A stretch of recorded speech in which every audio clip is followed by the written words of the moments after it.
first speaker, which is Professor Patrick Shiel. Professor Patrick is an adjunct professor at both Stanford University in California and Trinity College in Dublin, Ireland. He spent over 20 years researching and as a practitioner in the area of building efficiency and optimization. He holds several US patents in the area, and I, as I said earlier, have had the distinct pleasure of working with Professor Shiel during the development of Bahrain's National Green Building Code, and we're currently working together with him and his team at Vertico in the development of Bahrain's green building rating schemes. Professor Shiel, I'll bring your presentation up now, if you'd like to just briefly introduce it for us.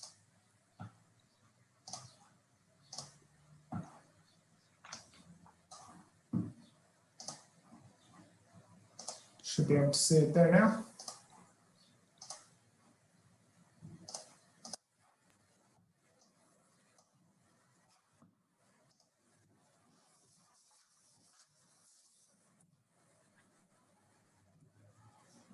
Hi there, my name is Patrick Shiel and thank you for having me present today. I hope you'll find the material on the new Bahrain Green Building Code informative. So for today, I'm going to focus on a brief overview of the background need for such codes, the policy ideas behind green building codes in general, and then specifically on some aspects of the energy efficiency of the new code in Bahrain. So for my own part, I've been involved in efforts during 2018 and 19 to initiate the Green Building Code along with the Sustainable Energy Authority of Bahrain.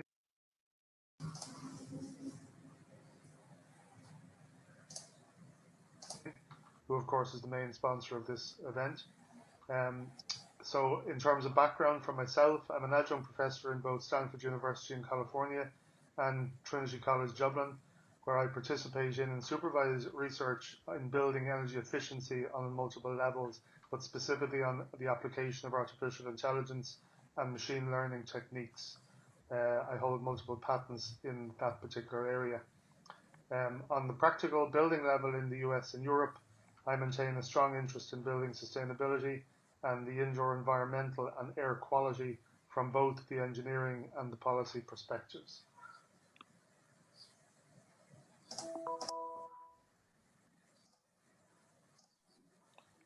So as a very, very simple background, so we can see that multiple international agencies have identified and demonstrated that a dramatic increase is evident from the extended and expanding use of air conditioning in buildings, and it's only getting worse. And this pretty much holds throughout Europe, the US, and Asia.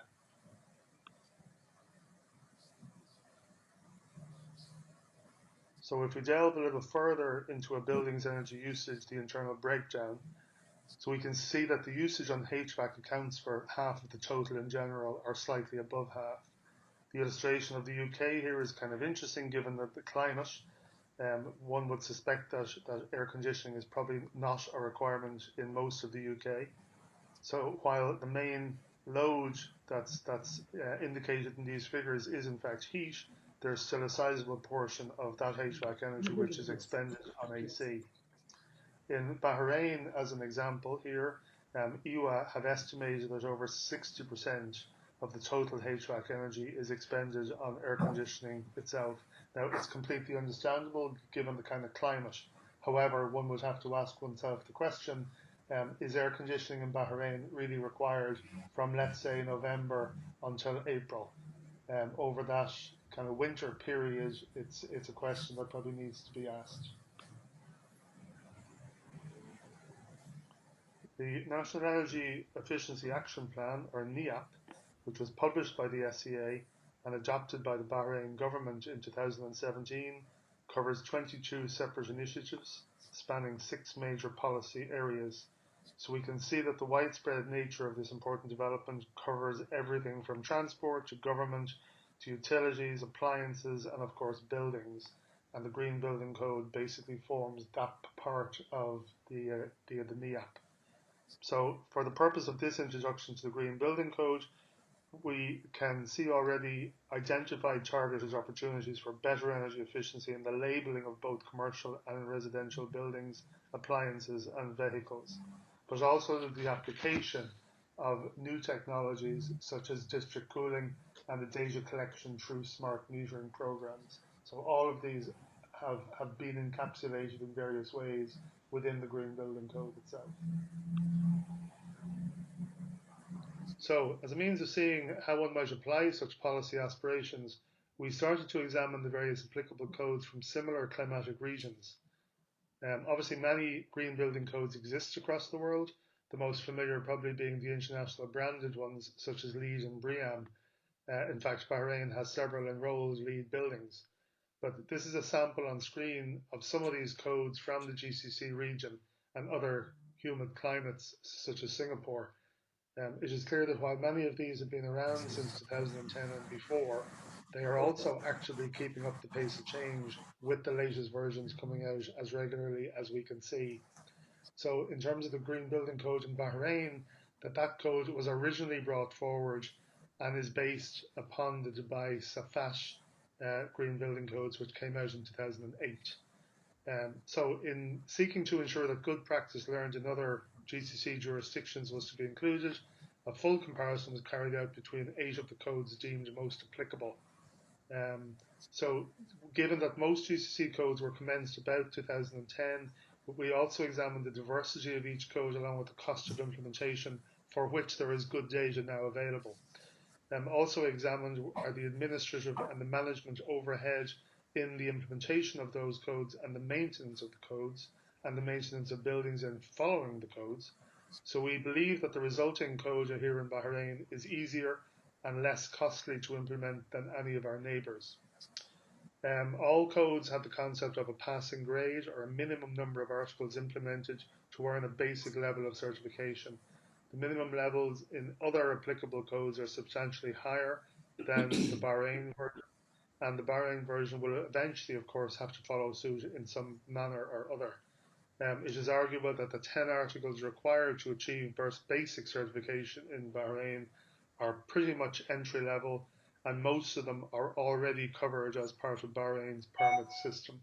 So, in actual fact, there isn't a whole lot new here.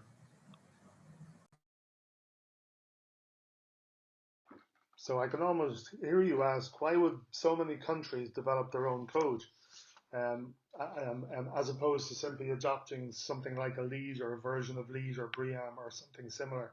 So there are several reasons.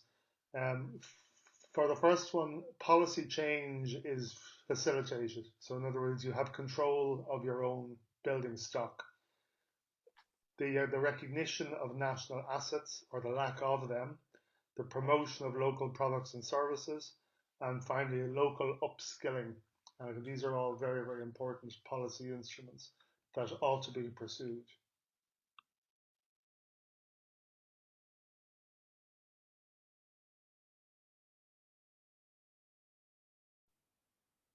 So overviewing the hierarchy of the building permits application and issuance system, so we can see that in Beniat, it sits at the top, providing a unified guidance on how permits are controlled, issued, and what regulations apply.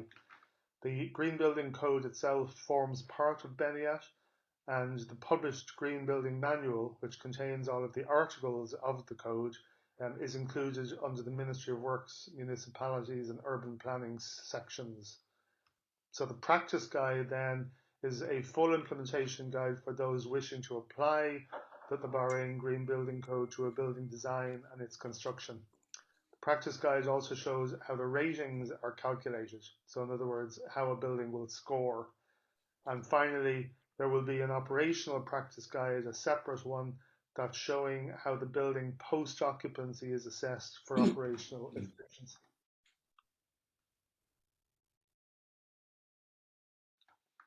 So the Green Building Manual itself was introduced by Law 214 in 2009, along with the rules for applicability, the mandatory articles, and when exactly those articles apply. So as with all other green building codes, the minimum standard, i.e. in other words, the mandatory articles, they will expand in number over time, mainly due to technological advancement, but also some policy changes. So how buildings are rated and the system governing such ratings will be included in the Green Building Practice Guide. However, the implementation and enforcement of the mandatory articles outlined in the manual is completely independent of that rating system.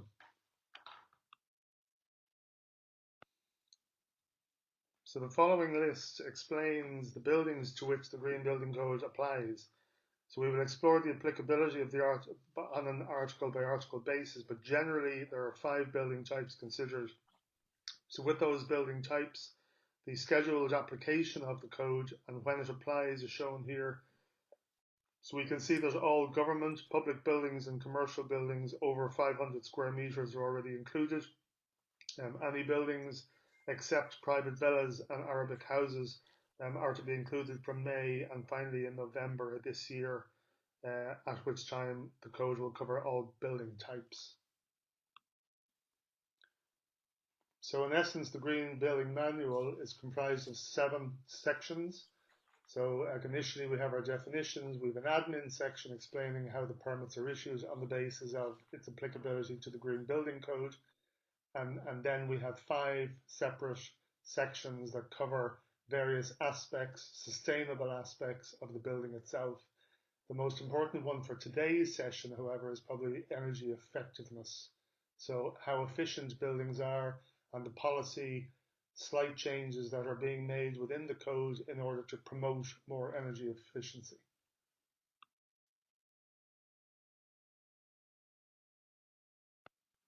So in this slide, we can see that the figures quoted in the articles are a copy of those produced by the Electricity and Water Authority and the Bahrain Ministry of Housing.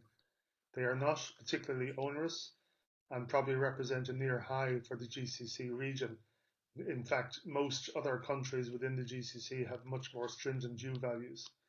Given that the more stringent applies between the Green Building Code and any other government or authority statute, the EWA limits can keep getting tighter or higher or lower, whichever it is, without necessarily affecting the Green Building Code as published. In terms of windows or glazing U values, these are shown as dependent on the orientation of the glazing, and hopefully this will provide designers with a significant level of latitude as to how these limits are applied. So the equipment efficiency levels for HVAC equipment and especially air conditioning plants in particular, the requirements are actually listed as part of Article 59. Demand control ventilation, while not yet mandated, is very important when considering the ventilation requirements, particularly for infectious disease transmission and the control thereof, due in large part to aerosol-sized particles in the air. It is likely that this or some form of it will be mandated in the near future due to a return to work policy when dealing with something like COVID-19. So we can also see electronic ballasts here are extremely commonplace and as a result are now mandated. In fact, it's almost difficult to find light fittings without them. Okay, so they are mandated given their very high electrical efficiency.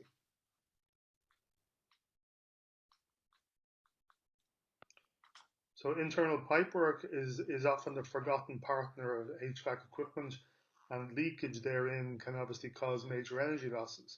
So Article 70, in following on from that, points to the rising importance of district cooling as a regulated service to all large commercial buildings.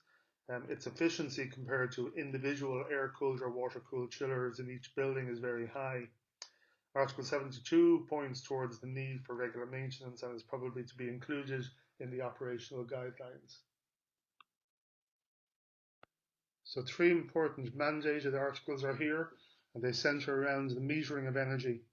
So following the age-old adage, if you don't measure it, you cannot control it, this is trying to make sure that we have sufficient information to understand where energy is getting used in buildings, particularly around the heavier loads such as HVAC. So whole building metering is of course mandatory in Bahrain from EWA's perspective in order to facilitate the billing. But Articles 76 and 77 provide not only for the sub-metering of large plant and HVAC, but it also provides for the mandatory storage of such meter data logs. Okay, so we can see that the size of the building or the size of the cooling load required will in fact trigger certain sub-metering requirements. Meters themselves must be BMS or Building Management System connected in order to achieve permanent data logging on a sub-hourly basis, either 15 or 30 minutes, and that data must be kept for 5 years.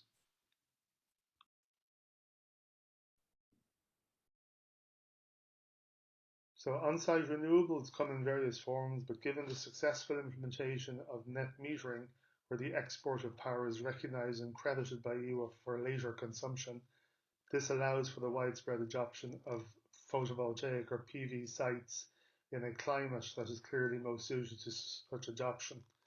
3 forms are called out in PV: simple outdoor lighting and the provision of solar hot water, which might be particularly suited to large-scale accommodation or villas. In any case, the installation of such equipment will of its very nature help to offload the grid, particularly at times of high air conditioning loads. So in order to comply with the code, the proposed building design needs to be analysed by the designers to determine how efficient the design is likely to be. So for any building, this can be achieved in 2 ways. The first, regardless of size, allows the designers to compare the facade, the roof and the ground floor elements with the minimum standards set by EWA. This is referred to as the elemental method. The second method, or the performance method, allows for the creation of a building energy performance simulation model, or a building energy model as they're more commonly known, in using one of the common software systems such as Energy Plus, IESVE, the virtual environment, Bentley, Trinsys, there's a whole list of them. So the simulated building, or the energy digital twin, is then used to compare the energy usage with that of the reference building in ASHRAE's 90.1 standard from 2007. So that's a long time ago. So the efficiency of that building wasn't particularly high. So as a result, our assumption is that achieving a good comparison with that model is probably very, very high. So this is a whole building approach, which includes the HVAC operation rather than the simpler elemental method that just looks at the elements involved in the facade. So for some buildings over a certain size, over 1,000 square meters, this method of creating a digital twin for energy is actually mandated. A higher percentage improvement of energy efficiency is rewarded by a higher score in the building rating system. Okay, and the same structure of assessment exactly is applicable to the proposed building water usage as well. The economic considerations of the Bahrain Green Building Code have been examined in some detail. So from many international sources, the increase in cost in designing a more sustainable and energy/water efficient building is marginal at best. Even for buildings that are designed specifically to reach the higher levels of rating, such as LEED Platinum or BREEAM Outstanding, the payback period based on water and energy efficiency has been estimated at between 2 and 5 years. So 2 examples are shown here from the UK and the US, but many more analyses have been carried out in Dubai and Abu Dhabi, which actually mirror these results, showing a very, very small increase in cost in attaining compliance with the local green building code, and the payback period, because of lower energy and water costs, the payback periods are very, very short.